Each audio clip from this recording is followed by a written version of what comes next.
ನಿನ್ನೆ ನಡೆದ ಫಲಿತಾಂಶದಲ್ಲಿ ತಮಿಳುನಾಡಲ್ಲಿ ಕಾಂಗ್ರೆಸ್ ಸೋಲನ್ನಪ್ಪಿರುವಂಥದ್ದು.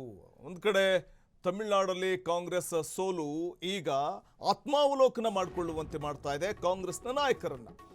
ರಾಹುಲ್ ಮಾತು ಕೇಳಿದಿದ್ರೆ ಬಹುಶಃ ತಮಿಳುನಾಡಲ್ಲಿ ಕಾಂಗ್ರೆಸ್ಗೆ ಇವತ್ತು ಗೆಲುವಿನ ಸಹಿ ಸಿಗ್ತಾ ಇತ್ತೇನೋ. ಆದರೆ ರಾಹುಲ್ ಮಾತು ಕೇಳದೆ ಎಡವಿದ್ರ? ರಾಹುಲ್ ಮಾತು ಕೇಳದಿದ್ದಕ್ಕೆ ಮಲ್ಲಿಕಾರ್ಜುನ ಖರ್ಗೆ ಎಡವಿದ್ರ? ನಟ ವಿಜಯ್ ಜೊತೆ ಹೋಗೋಣ ಅಂತ ಹೇಳಿದ್ರಂತೆ ರಾಹುಲ್ ಗಾಂಧಿ. ಆದರೆ ಡಿಎಂಕೆ ಜೊತೆ ಮೈತ್ರಿಗೆ ಇಂಗಿತ ವ್ಯಕ್ತಪಡಿಸಿದ್ರಂತೆ ಖರ್ಗೆ ಮತ್ತು ಪಿ ಚಿದಂಬರಂ. ನಾಯಕರ ತಪ್ಪು ನಿರ್ಧಾರ ಇವತ್ತು ಕೈ ಸುಟ್ಟುಕೊಳ್ಳುವಂತೆ ಮಾಡಿದೆ. ಆಡಳಿತ ವಿರೋಧಿ ಅಲೆಯ ಲೆಕ್ಕಾಚಾರವನ್ನ ಅರಿಯದೆ ಒಂದು ಕಡೆ ಕಾಂಗ್ರೆಸ್ ಕೈ ಸುಟ್ಟುಕೊಳ್ತಾ ಇದು ಸದ್ಯಕ್ಕೆ ಚಿಂತನೆಗೆ ದೂಡ್ತಾ ಇದೆ ಕಾಂಗ್ರೆಸ್ ನಾಯಕರನ್ನ. ತಮಿಳುನಾಡಿನಲ್ಲಿ ಹೆಚ್ಚು ಸೀಟು ಗೆಲ್ಲುವಂತಹ ಸುವರ್ಣಾವಕಾಶವನ್ನು ಕಾಂಗ್ರೆಸ್ ಕೈ ಚೆಲ್ಲಿದೆ. ನಾಯಕರ ತಪ್ಪು ಲೆಕ್ಕಾಚಾರ ಅಂತ ಪಕ್ಷದೊಳಗೆ ಈಗ ಜೋರಾಗಿ ಚರ್ಚೆ ನಡೀತಾ ಇದೆ. ಆಡಳಿತ ವಿರೋಧಿ ಅಲೆಯ ಲೆಕ್ಕಾಚಾರ ಹಾಕುವಲ್ಲಿ ಹಿರಿಯರು ಇಲ್ಲಿ ಫೇಲ್ ಆಗಿರುವಂಥದ್ದು ಸ್ಪಷ್ಟವಾಗಿ ಕಂಡು ಬರ್ತಾ ಇದೆ. ತಮಿಳುನಾಡು ರಾಜ್ಯದಲ್ಲಿ ಕಾಂಗ್ರೆಸ್ನ ಮಿತ್ರ ಪಕ್ಷವಾಗಿರುವಂತಹ ಅದರಲ್ಲೂ ಡಿಎಂಕೆ ಜೊತೆ ಕಾಂಗ್ರೆಸ್ ಹೆಜ್ಜೆಯನ್ನು ಇಡಲಿಕ್ಕೆ ಮುಂದಾಗುತ್ತೆ. ಅಂದರೆ ಆಡಳಿತಾರೂಢ ಡಿಎಂಕೆ ಪಕ್ಷ ಮತ್ತೊಮ್ಮೆ ಅಧಿಕಾರದ ಗದ್ದುಗೆ ಇರುತ್ತೆ ಅನ್ನುವಂಥ ಒಂದು ಓವರ್ ಕಾನ್ಫಿಡೆನ್ಸ್ ಕಾಂಗ್ರೆಸ್ಗೆ ಎಲ್ಲೋ ಒಂದು ರೀತಿ ಮುಳುವಾದಂತೆ ಕಾಣಿಸ್ತಾ ಇದೆ. ಯಾಕಂದರೆ ಟಿವಿಕೆ ಪಕ್ಷದ ಅಧ್ಯಕ್ಷರಾದಂತಹ ವಿಜಯ್ ಪಕ್ಷವನ್ನು ಸ್ಥಾಪನೆ ಮಾಡಿದಂತಹ ಆರಂಭದಲ್ಲಿ ಸ್ವತಃ ಕಾಂಗ್ರೆಸ್ ಮನೆ ಬಾಗಿಲಿಗೆ ವಿಜಯ್ ಅವರೇ ಹೋಗ್ತಾರೆ. ಅಂದರೆ ನಾನು ಈ ಬಾರಿಯ ವಿಧಾನಸಭಾ ಚುನಾವಣೆಯಲ್ಲಿ ಸ್ಪರ್ಧೆ ಮಾಡ್ತಾ ಇದ್ದೀನಿ, ನನಗೆ ಸಾಥ್ ಕೊಡಿ ಅಂತ. ಆದರೆ ರಾಹುಲ್ ಗಾಂಧಿಯವರು ಸಾಥ್ ಕೊಡೋಣ, ವಿಜಯ್ ಜೊತೆ ಹೋಗೋಣ ಅಂತಂದರೆ, ಯಾಕಂದರೆ ರಾಷ್ಟ್ರೀಯ ಪಕ್ಷವಾದಂಥ ಕಾಂಗ್ರೆಸ್ ತಮಿಳುನಾಡಲ್ಲಿ ಆಟಕ್ಕುಂಟು ಲೆಕ್ಕಕ್ಕಿಲ್ಲ ಅನ್ನುವಂಥದ್ದು ಗೊತ್ತಿರುವಂಥ ವಿಚಾರವೇ. ಮೊದಲಿಂದನೂ ಡಿಎಂಕೆ ಜೊತೆ ಸಖ್ಯ ಬೆಳೆಸಿ ಮೈತ್ರಿ ಮುಖೇನ ಚುನಾವಣೆ ಎದುರಿಸುವಂಥ ರಾಷ್ಟ್ರೀಯ ಪಕ್ಷವಾದ ಕಾಂಗ್ರೆಸ್ ಅಲ್ಲಿ ವಿಜಯ್ ಅವರ ಮಾತನ್ನ ಕೇಳೋಣ, ವಿಜಯ್ ಜೊತೆ ಹೋಗೋಣ ಅಂತ ರಾಹುಲ್ ಗಾಂಧಿ ಅವರು ಹೇಳಿದಾಗ, ಆದರೆ ಎಐಸಿಸಿ ಅಧ್ಯಕ್ಷರಾದ ಮಲ್ಲಿಕಾರ್ಜುನ್ ಖರ್ಗೆ ಮತ್ತು ಎಲ್ಲೋ ಒಂದು ಕಡೆ ಪಿ ಚಿದಂಬರಂ ಅವರ ಮಾತನ್ನು ಕೇಳಿ ಹಿಂದೇಟನ್ನು ಹಾಕಿದ್ದು, ಇಲ್ಲ ನಾವು ಡಿಎಂಕೆ ಜೊತೆ ಮೈತ್ರಿಯಲ್ಲಿದ್ದೀವಿ, ಈ ಬಾರಿ ಕೂಡ ಡಿಎಂಕೆ ಬರುತ್ತೆ ಅನ್ನುವಂಥ ತಪ್ಪಾದ ಲೆಕ್ಕಾಚಾರ ಎಲ್ಲೋ ಒಂದು ಕಡೆ ಕಾಂಗ್ರೆಸ್ ಕೈ ಸುಟ್ಟುಕೊಳ್ಳುವಂತೆ ಮಾಡಿರುವುದು ಸ್ಪಷ್ಟವಾಗಿದೆ ಈಗ ಗೊತ್ತಾಗ್ತಾ ಇದೆ.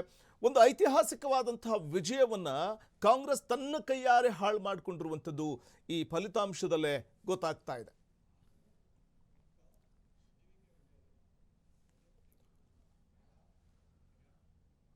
ನಟ ವಿಜಯ್ ಗೆದ್ದಿದ್ದಾರೆ, ಆದರೆ ಕೊಟ್ಟ ಮಾತು ಉಳಿಸ್ಕೊಳ್ತಾರ?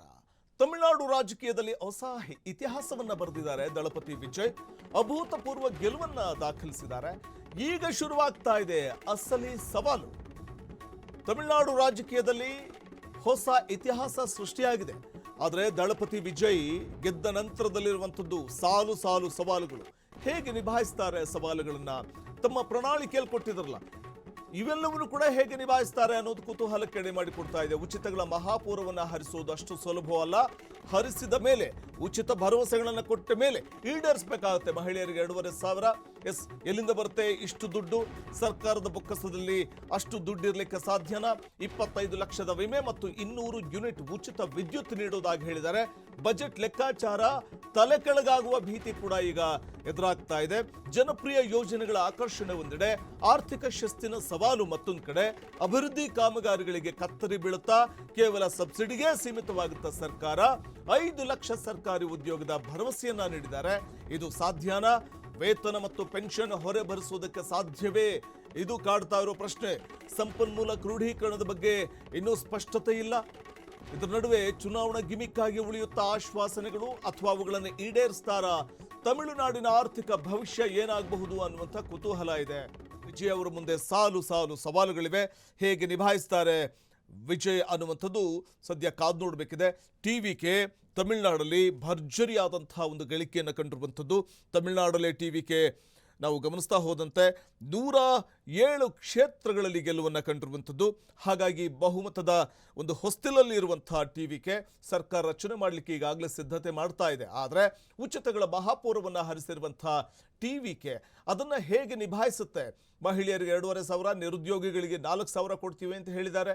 ಇಷ್ಟೆಲ್ಲ ಅಮೌಂಟ್ ಎಷ್ಟು ಅಂದರೆ ಈ ದೊಡ್ಡ ಒಂದು ಅಮೌಂಟು ಎಲ್ಲಿಂದ ಬರುತ್ತೆ ಅನ್ನುವಂಥ ಪ್ರಶ್ನೆ ಉದ್ಭವ ಆಗುತ್ತೆ. ಮತ್ತು ವಿಮೆ ನೀಡುವಂಥದ್ದು ಅಥವಾ 200 ಯೂನಿಟ್ ಉಚಿತ ವಿದ್ಯುತ್ ನೀಡುವಂಥದ್ದು ಇವೆಲ್ಲವೂ ಕೂಡ ಬಜೆಟ್ ಲೆಕ್ಕಾಚಾರವನ್ನೇ ತಲೆಕೆಳಗೆ ಮಾಡಿಬಿಟ್ರೆ ಬರೀ ಜನಪ್ರಿಯ ಯೋಜನೆಗಳ ಆಕರ್ಷಣೆ ಒಂದು ಕಡೆ ಆದರೆ ಮತ್ತೊಂದು ಕಡೆ ಆರ್ಥಿಕ ಶಿಸ್ತನ್ನು ಕಾಪಾಡಿಕೊಳ್ಬೇಕಾಗುತ್ತೆ.